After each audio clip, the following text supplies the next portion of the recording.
Hello, people of YouTube. My name is Steve Gray, and thank you for watching. Today, we're going to be talking about Rick and Morty, Season 5, Episode 5. It is called A Morty Can Go Rick Feedy, I think is how they're supposed to pronounce that, because obviously it's going to be a play on American Graffiti, a movie that I have never personally watched. So if there's a reference in there for American Graffiti, it went right over my head because I have never seen that movie. Just going to get that out of the way right then and there. We have two stories going on. We have Rick and Jerry with some demons, and Beth comes along for that as well.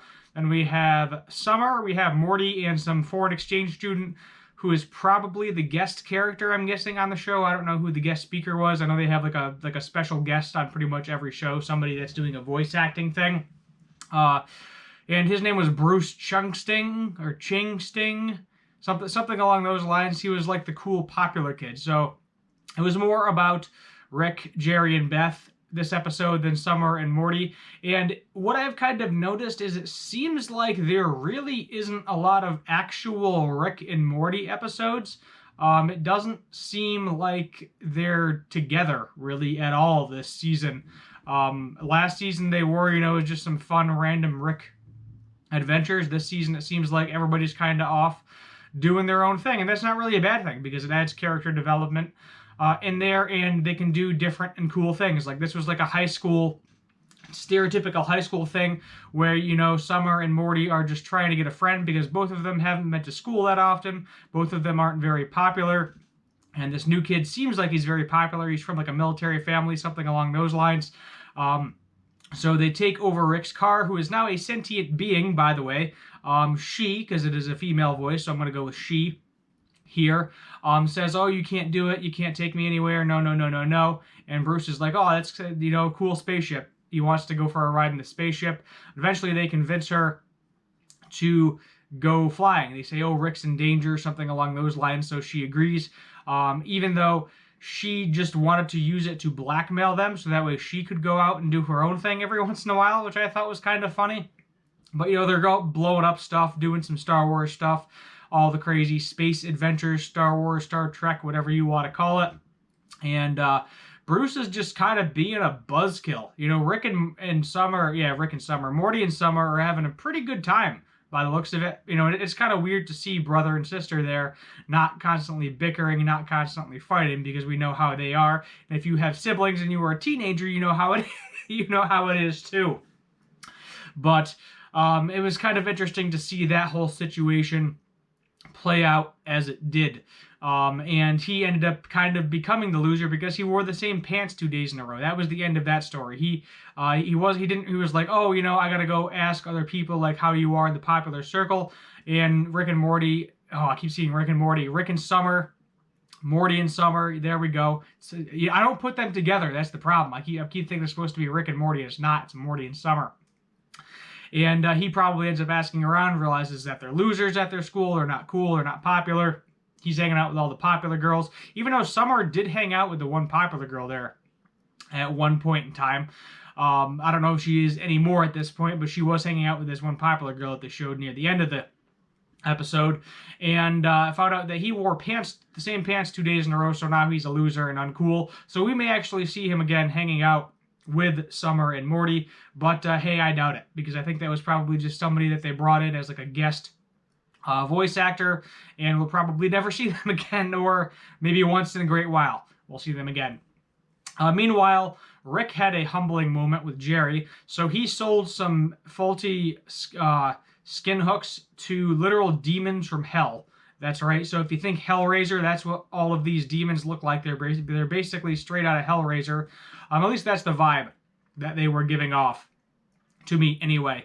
Real creepy. Something that if you saw it in the street, you'd probably, drop a load in your pants and run the opposite direction and pray that they're not going to kill you. And apparently they feed off of lameness. And we all know how lame Jerry is.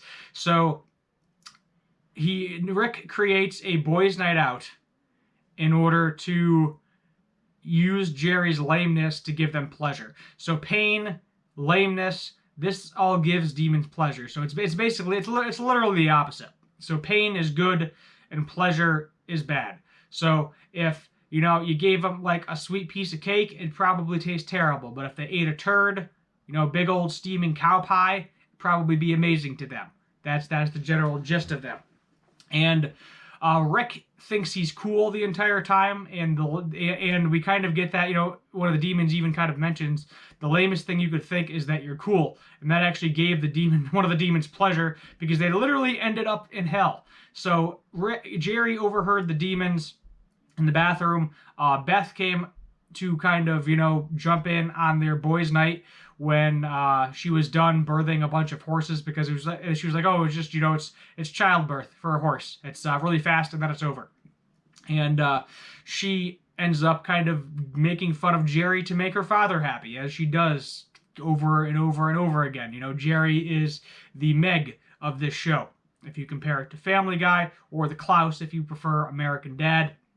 Kind of just the lame character, and I can guarantee you more of us are Jerry's than we are Rick's. That's just the fact of life. The fact of life. And Rick realizes that because he's supposed to be cool, he should be able to accept Jerry for who he is, for what he is, and he actually admits that he actually loves Jerry, which is kind of sweet, Rick obviously doesn't have a son, doesn't really have a lot of people he cares about, and Jerry can pretty much put up with all the bull crap that Rick puts him through. But he put him through a divorce, and he got back together with Beth. It was kind of crazy how that whole situation panned out, but that is what it is. It's kind of crazy. Rick managed to convert a demon to make pain actual pain again, which ended up hurting the demons. And it was kind of funny because Rick finally told the truth. He unmasked all of his emotions finally. He couldn't hide behind his quote-unquote cool persona anymore, and he admitted that he actually liked Jerry. They also dressed up in some demon uniforms. Jerry was being used, he was just used for his lameness. The demons actually did end up killing a bunch of people at a karaoke bar, because they ended up going into karaoke. I thought it was funny because Jerry was like, oh, awesome, they have the entire set list of Smash Mouth. And anybody that knows Smash Mouth knows that they have one good song, and the rest of them are kind of like, Everybody knows All Star. Nobody knows any other songs by Smash Mouth. Sorry, Smash Mouth, if you're actually watching this, which they're probably not, but they're all right. Shrek ruined them for everybody. They really hate Shrek. You should just see some of the comments they talk about Shrek. They're like, we were going to be famous, all this other stuff, and Shrek ruined us. But interesting to see that. So that's pretty much the gist of the episode. It was just kind of a Summer and Morty realizing that they were lame, trying to make friends, having a difficult time with it. That's something everybody, I think, has a difficult time with as you grow older. It becomes increasingly harder to make friends because, you go to high school or whatever, you have that tight-knit friend group. Everybody moves away, goes to college, gets a job, moves to a different state, different country, does their own thing. And then you try to get more of a friend group in college if you go to college or the military or wherever else. And then it's the same thing, you make that tight-knit friend group. They're from all different parts of whatever your state is, or different states, and then you never really see them again, and you got to try to make even new friends. And it can be hard to make friends sometimes, especially where we are right now with the pandemic. A lot of people are still afraid to go outside. A lot of people are still avoiding restaurants, larger groups, things along those lines, because they're terrified of it. And that's definitely understandable. That's definitely your choice if you want to avoid these things. But maybe go to a public place that doesn't have a lot of people. But maybe find a restaurant you've never been to that doesn't have a large amount of people in it. Find a time frame and do that. We'll leave that there. Anyway, I think we'll give this one a 7 out of 10. Definitely not the best Rick and Morty episode. Definitely not the worst. It kind of humbles you to a certain extent. Makes you realize that, yes, making friends is hard, and you do all this crazy stuff to try to impress them, to get them to like you at first. When in reality, you can probably just break out Call of Duty or something, and you're good to go. And as for the Rick story of it, it humbled him, where he was forced to tell the truth, forced to accept Jerry for who he was, because if he was actually cool people actually accept people for who they are, no matter how quote-unquote lame they are. And that is what it is, because Jerry doesn't even recognize his own lameness when he's being lame. And it feeds demons. So Jerry feeds demons with lameness. And that's the entire episode.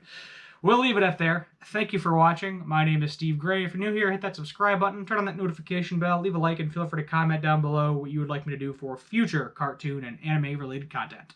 Thanks for watching yet again, and as always, have a good one.